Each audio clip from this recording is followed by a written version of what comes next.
Hello everyone, I'm Jacob Kaufman, I'm the Nerd on the Street, and today we are going to take a couple minutes to talk about Richard Stallman.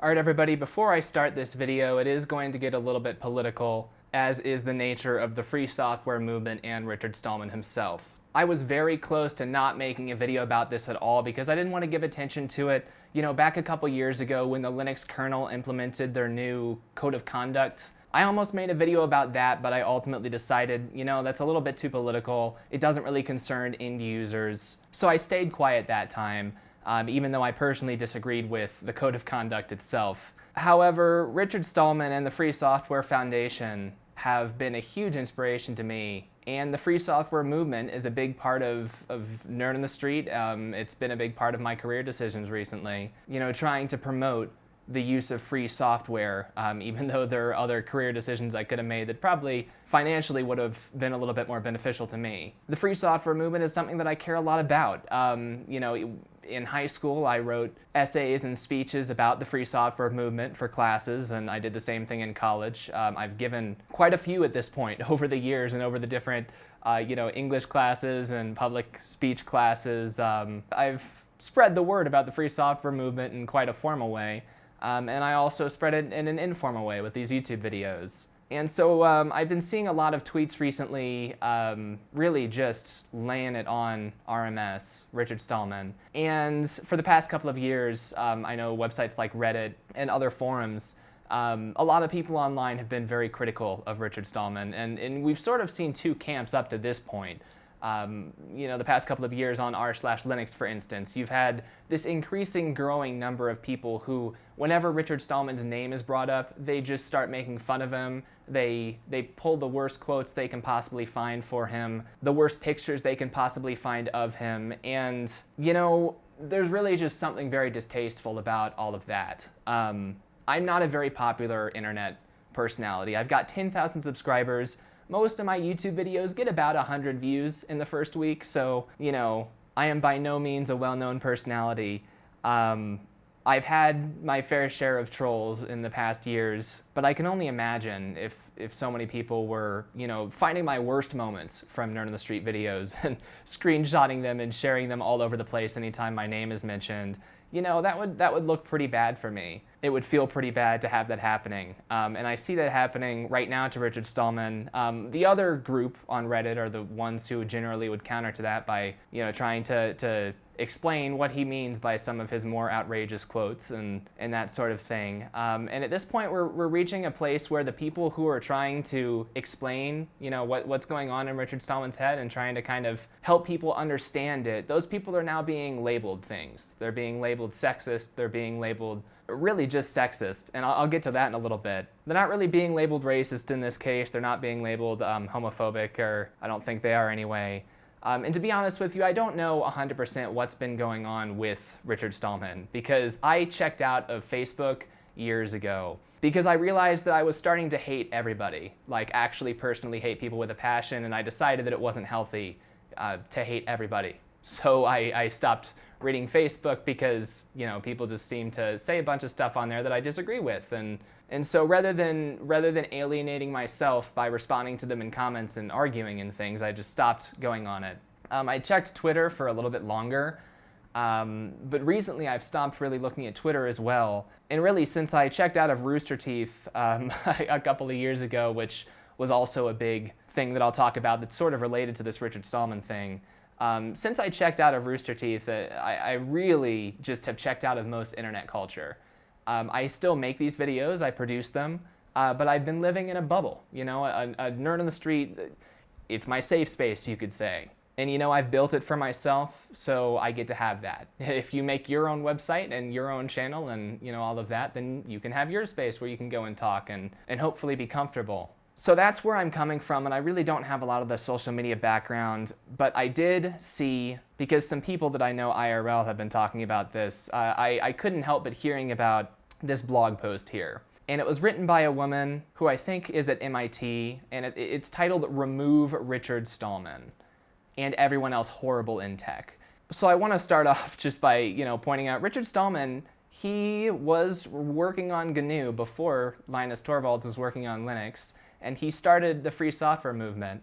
And probably none of us would be, doing what we're doing right now if he hadn't done that. GNOME, KDE, Ubuntu, Red Hat, it really doesn't matter what way you swing. It all really does boil down to Richard Stallman saying, maybe software should be free. Maybe the source code should be open for people to read. And he is, or I hope he will be, a part of history textbooks for technology, because he was a part of history, and even if he was as horrible as people are now saying that he is, that still would not change history. We're not rewriting history here. He still did the things that he did, and he still made the contributions that he made, even if all of this was true, which we're going to go through the blog post right now. I skimmed through it before. Like I said, this just isn't something that I felt like I could not make a video about. Last time that I made a political video, it was probably when Apple stood up to the FBI a couple years ago,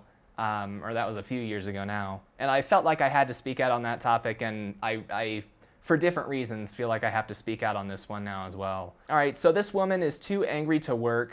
She wants us to know what time and date it is, and she is reading an email that was sent to an MIT computer science mailing list, and it came from Richard Stallman. And so somebody approached him, and I want to be, it's so just, people email popular figures to get their opinions on things, apparently.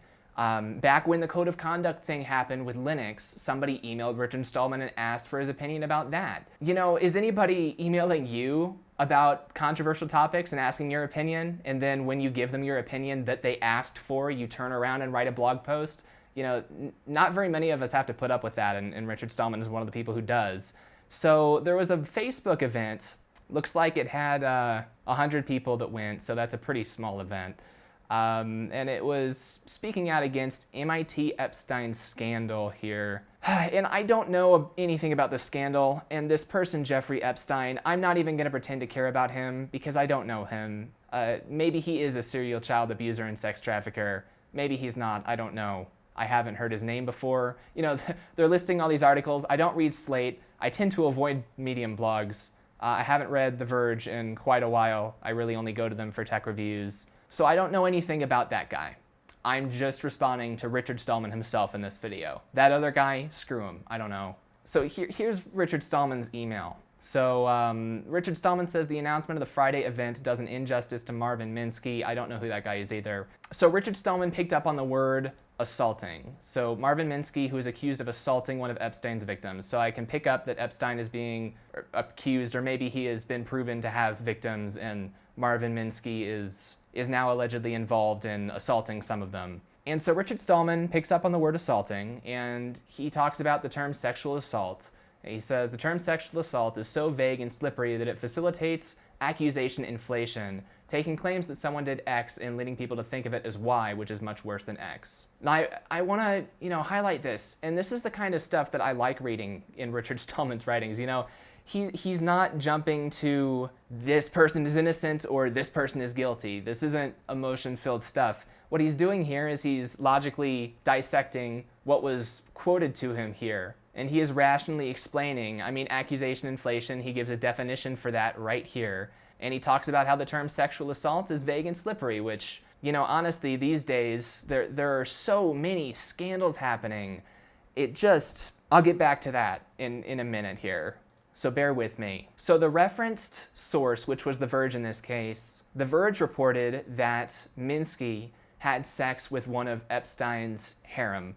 And by the way, most Nerd on the Street content is family friendly, so I apologize if this is getting more explicit than any of you were expecting from this video, but I didn't want to stay silent while all of this stuff was being flung around online. So Richard Stallman here is actually saying, let's presume that The Verge's statement was true. I see no reason to disbelieve it. So right here, we're saying, okay, we're going to assume that what The Verge reported was true.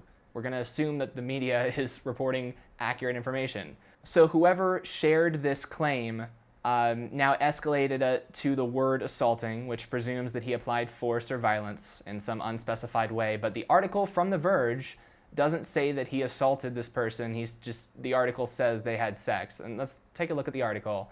Yeah, AI pioneer accused, so right there it's accused, and had not been proven yet at the time of the article's writing, accused of having sex with a trafficking victim on Jeffrey Epstein's island. And once again, I don't know who either of these people are. If there's an island, if this person is a victim who's being held on an island against their will, of course that's not right. I'm not saying that's right. Richard Stallman's not saying that's right. Now, what Richard Stallman is saying is that the article reports that they had sex, and that the most plausible scenario is that the girl presented herself to Minsky as entirely willing. Now, he mentions here, assuming she was being coerced by Epstein, he would have had every reason to tell her to conceal that from most of his associates. So the way that I'm reading this is that Stallman is saying that Minsky wouldn't have been raping the person if Minsky thought that she was giving him consent. And that right there, we're gonna leave age out of it for a second. We're gonna leave the island thing out of it for a second. If a woman tells a man, or if a woman consents to have sex with a man, but the woman does that because of some exterior force, does that mean that that man raped the woman? Because from the man's perspective, he looked at the woman and the woman gave him consent. That's not rape from the man's perspective. He got consent. Now, if the woman is being pressured and the man can't see that, that's another thing that's going on. And you can't reasonably expect the man to know about that or to be able to do anything about that if he doesn't know that it's going on. Because believe it or not, all of us men are not linked. We don't all share a hive mind any more than every woman shares a hive mind.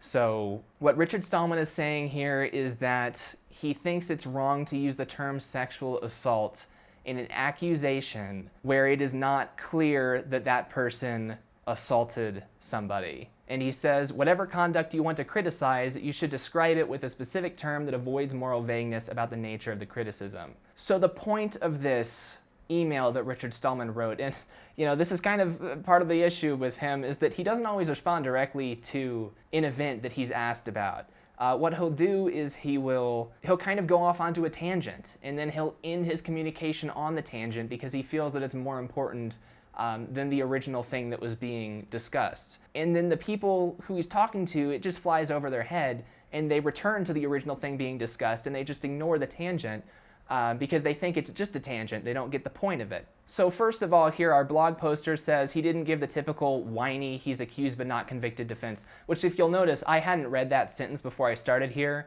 but when we went over here to the Verge article, you guys all noticed, right, that the first thing that I did was highlight the word accused. I picked up on that immediately because I know the difference between that word and like convicted and other words. There's a reason why this word was used. It's not whiny to take a look at the words that are being used. That's just reading and comprehending things. Now the blog poster here says, let's assume that Marvin Minsky had sex with an underage girl who was a victim of child sex trafficking. And their blog poster here is saying that Richard Stallman said that the victim of child sex trafficking was entirely willing. That's not what he said. He didn't say that the girl was entirely willing. He said that for all we know, she was presenting herself as entirely willing. Presenting herself, possibly because she was being coerced by Epstein, who Richard Stallman appears to have thrown under the bus, really, if you read this in enough detail. If the girl presented herself as entirely willing, then once again, she presented herself as entirely willing. How is the person looking at her supposed to know that she wasn't if she was presenting herself that way? Do men have mind readers? I think women are smart enough to know that men don't have mind readers. We can't read women's minds, because if we could, we probably would get along a little bit better. Now, these sentences here in this blog post are really just here for literary effect. They're not actually adding any new information. And then in an email further down the thread, he also said, I think it is morally absurd to define rape in a way that depends on minor details such as which country it was in, or whether the victim was 18 years old or 17. And then the blog poster is very upset about this because this mailing list has undergraduate students in it. Some of them might be 18 or 17. And I don't understand why they're getting so upset about this. Yes, some of the people on this mailing list probably were 18 or 17. Richard Stallman wasn't saying that it's impossible to rape 18 or 17-year-olds. He was saying that it's probably not smart to define rape based on age alone and nothing else. And as I'm sure you're all aware, not every country in the world uses the same standards that the United States does for consent. In Canada, for instance, the age of consent is 16, so we would have gone a year lower than that. And Richard Stallman, for those of you who don't know, he has spent a lot of time in different parts of the world, and in parts of the world that I'll probably never go to in my lifetime.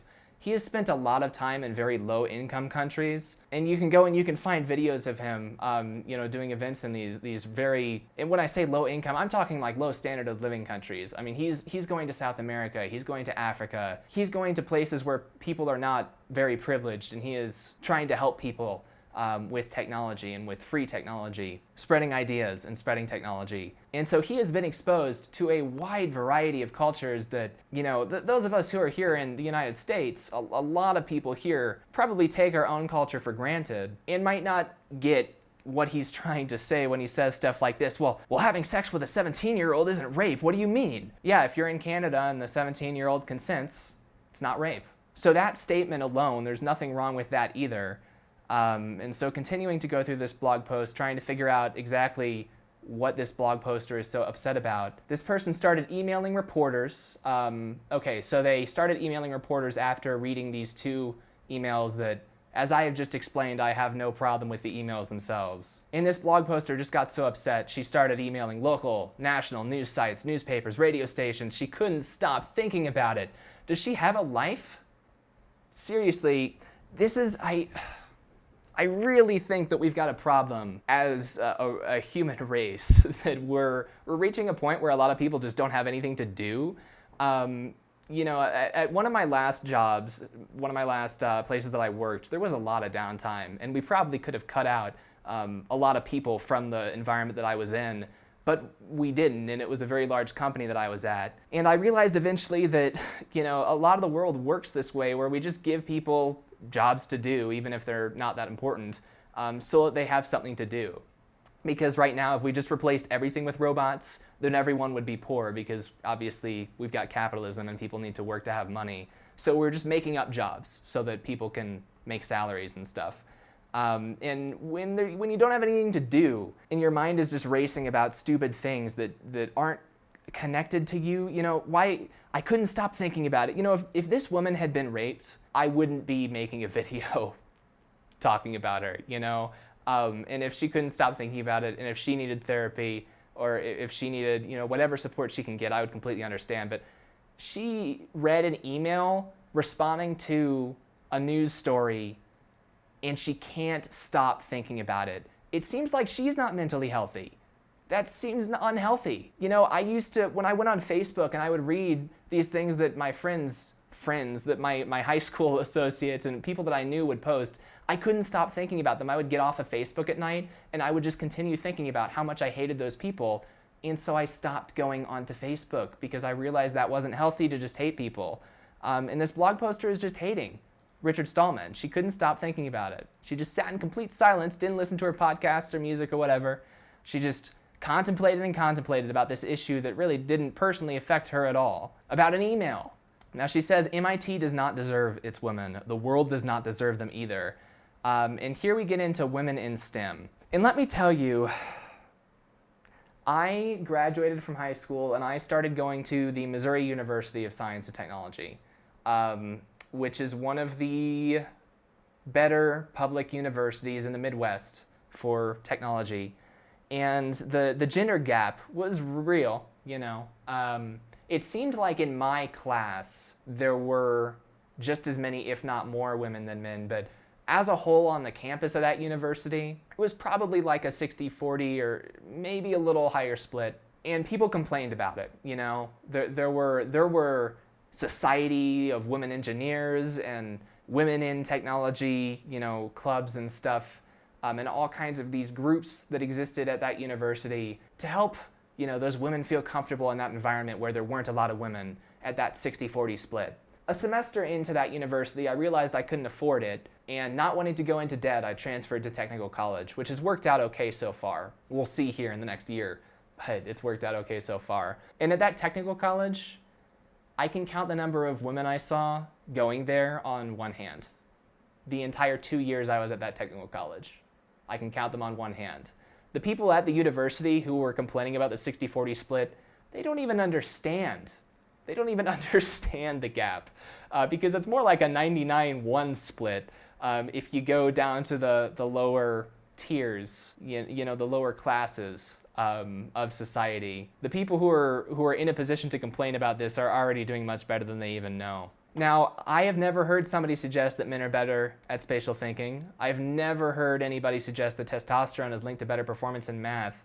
And she doesn't give sources for these quotes. So I have to assume that she just made these up as fake quotes that she thinks people have said, and she thinks that that's why the gender gap is so bad in STEM. Once again, she doesn't give a source. Richard Stallman was talking about the Verge source. There was a source there. This girl's just quoting nobody. She's quoting herself. She came up with these, and it shows, you know, where her mind is at. And look down here. The problems are so obvious, which is why we haven't solved them yet. It's so obvious, and that's why we haven't solved them yet. There's nothing wrong with women. The problem is that there are so many shitty men. And I don't know if these people understand what they're doing when they write things like this, because I'm a man. My name is Jacob. I was born a man, and I am still a man. And even if I was on the same page with you up until now, which I clearly wasn't, as soon as you generalize and you turn it into a men versus women thing, well, I'm a man, you're giving me two options, and, you know, I can't magically turn into a woman and be on that camp, so I'm gonna be on the men's side. I don't think these people realize that they could make an argument without alienating half of the human race. You know, if you want to complain about Richard Stallman with poorly thought out arguments, you can complain about Richard Stallman, but then you turn it into complaining about men. And honestly, you know I'm gonna get hate for this video. I know people are going to hate me for this video. I just passed 10,000 subscribers, and I'm not in a position to be throwing away followers. But honestly, I've been having less and less fun making YouTube videos recently. So whatever. I don't care if anyone out there hates me for saying this. You know, it makes the men feel like they're not welcome when you say things like that. And I know people are gonna say, because the response to that, oh, you know, sexism against men isn't possible. You know, men have been sexist against women for so many decades. You can afford to take a couple steps back. You don't have any right to complain because, you know, generations before you were doing things that you had no control over, so now you have no right to complain. But men have emotions too, and, you know, even just seeing phrases like, you know, you throw the word shitty and men into the same sentence, and that triggers me a little bit. Even if the rest of the article were well thought out, this right here would turn me off. You know, I was in a Discord chat recently, and it's one of the Discord servers that I frequent, just personally. And the Discord server, it's just a general chat place. People talk about whatever in there. And somebody posted a screenshot to the qualifications for a job that they wanted to apply for. And the qualifications were like, need a bachelor's degree and 2 years of experience or something like that to apply for this job. And somebody else in the Discord server responded, man, if that's not the divide between men and women, I don't know what is. And it's like, you know, I went to technical college. I've got a 2-year degree. I've got an associate's degree. I don't have a bachelor's degree. When I see job postings that are requiring bachelor's degrees and that don't have another option for like or equivalent experience, it does piss me off. Or it makes me sad. It makes me feel like I won't get as far in life because I didn't have the money to get a bachelor's degree. So, you know, I would be so on board with just rallying, you know, screw this class system that we have, you know, screw having money to go to school. Anybody should have a chance. I'm with you. And then that one person just had to make it about gender. They had to turn it in. They had to take this fight that I was completely on board with, and then they take me and they just drop me on the other side of the wall, because now it's not about class where I would have been on the fighting to get up side. They pick me up and they generalize me in with all of the people who ostensibly have nothing to worry about. it just immediately alienates people, and it wears on you. All right, so the laundry list of men in tech and academia who have continued this pattern of harassment, misogyny, and discrimination. Because clearly, if somebody sends you an email and you respond to that email answering their question about what your opinion is, that is harassment, I tell you. That is misogyny. That is discrimination. Now, they give a picture of Richard Stallman's, the sign outside of his office. It says, Richard Stallman, Knight for Justice, also hot ladies. Yeah, that's kind of a stupid sign. I wouldn't write that on my door, that's for sure. I don't know if that is worth saying that he is harassing, misogynistic, and discriminatory, though. The fact that he wrote Knight for Justice, also hot ladies. I mean, he's just making a dumb joke. And honestly, you could be a little less offended at a dumb joke. Some people don't have great social skills. And I'm not standing up for the people who don't have great social skills, because I have learned through trial and error what jokes to make and what jokes to not make. And over the years, I have learned mostly to keep my mouth shut until I understand the people around me and what kind of jokes they will appreciate and what kind of jokes they won't. I used to talk a lot more, and I was bullied a ton, and I learned to shut up until I understand things. And some people just don't have that instinct. And I'm not trying to lump myself in with them, because, you know, I'm not like that. But, you know, the blog poster even admits that this is relatively less serious. It might even be funny, you know. The blog poster says, I'm told he's sent incendiary emails to the mailing list before. We don't have any of those emails. She hasn't read any of those emails. She hasn't seen any of them. She also hasn't seen whether they're actually offensive or incendiary or not, but she's been told that he's sent them. So she's going to throw that in as evidence against him in this imaginary trial that we're having. Why do we tolerate this? Why do we allow the jokes and the comments and everything small to just slide? You don't want to allow jokes to slide? Let's just remove all humanity. Why don't we duct tape everybody's mouths shut? Then nobody can make stupid sexist jokes and nobody can make stupid sexist blog posts. Both sides will be quiet and nobody will be happy. We'll all just exist. Is that what you want? She's talking about how we're endorsing shitty men in science and pondering the low enrollment of female and minority graduate students at MIT. Okay, so in fall 2018, 46% of the undergraduates were women. In 2018, 35% of the graduate students. 46% is almost half. And there's two genders that are probably being counted in that study. You're saying that a 46-54 split is low enrollment that we have to ponder, and we gotta kick shitty men out so that we can fit that extra 4%? And so now we're saying things like men are not that smart, which is clearly not a sexist statement at all. There is nothing I have seen a man in tech do that a woman could not.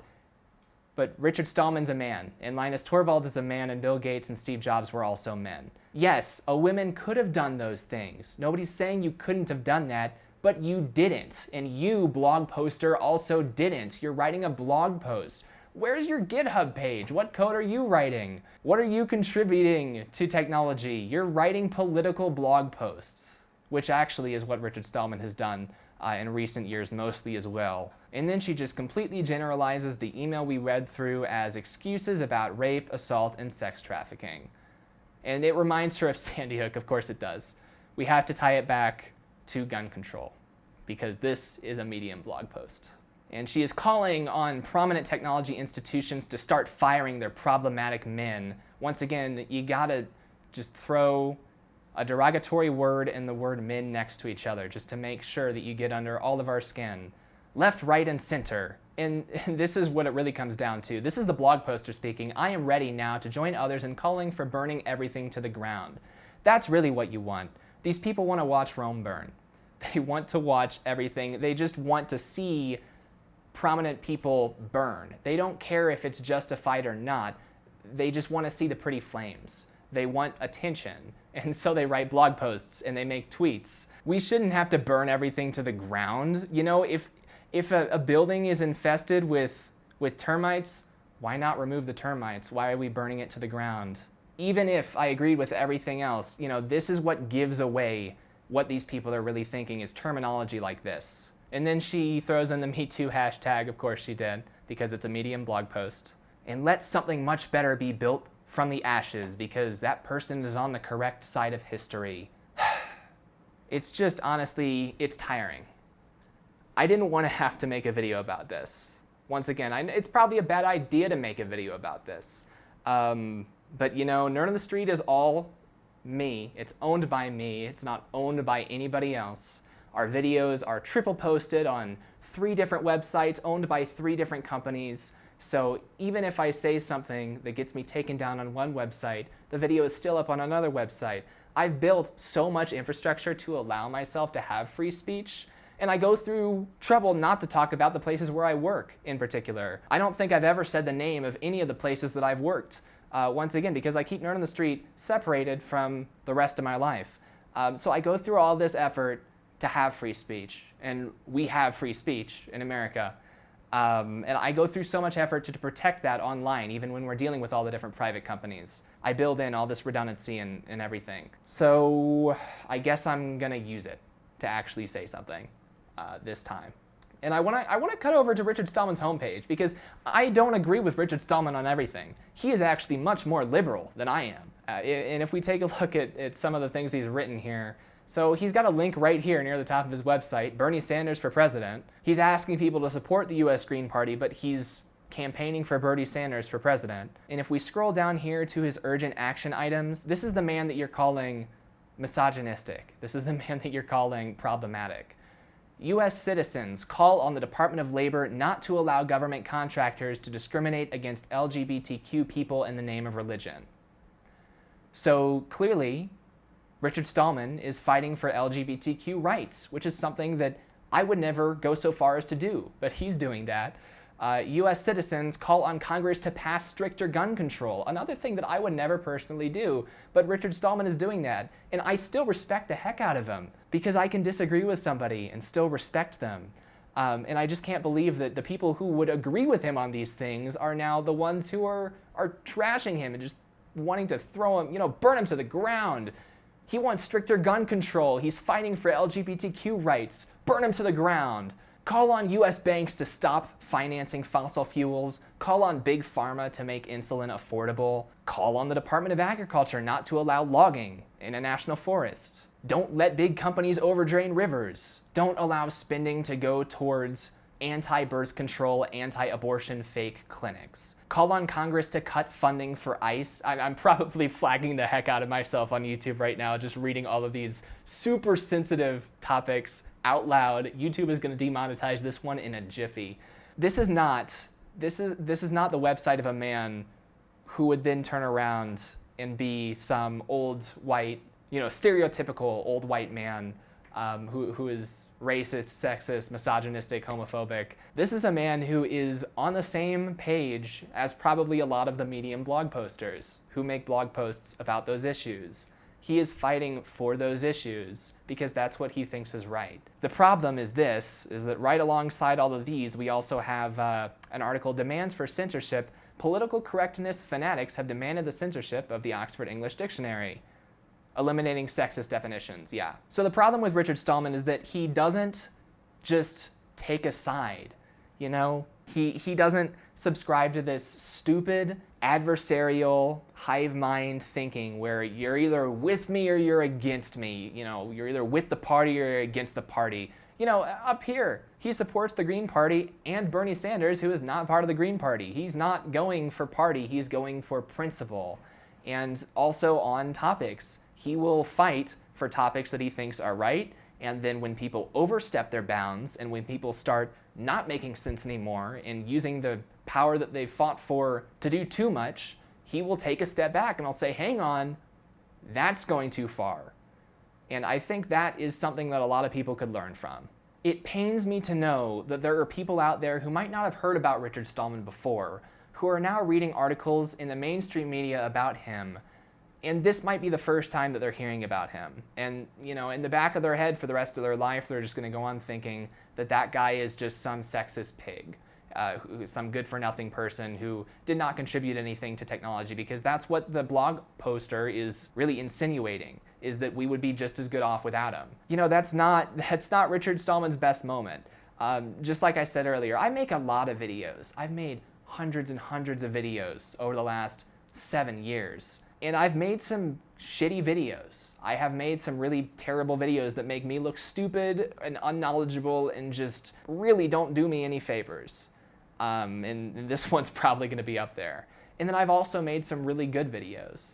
And I try to do good things every now and then in the videos. And I can only hope that when I have a moment, when the mainstream media is covering me, I can only hope to God that they're going to be covering one of the positive aspects and not one of the many negative aspects that everybody has. My point in this video was not to say that we should dogpile on this blog poster. My point wasn't to attack the blog poster. My point was that maybe we should stop reading blogs. I stopped reading blogs. Like I said, I hadn't read that blog post until today. I skimmed through it before I started up OBS here, so as not to go into the video completely uninformed. And what I saw was basically what I was expecting, which was the blog post would not have been worth my time reading if I wasn't going to make a video about it. I would highly encourage anyone watching to stop checking your Twitter.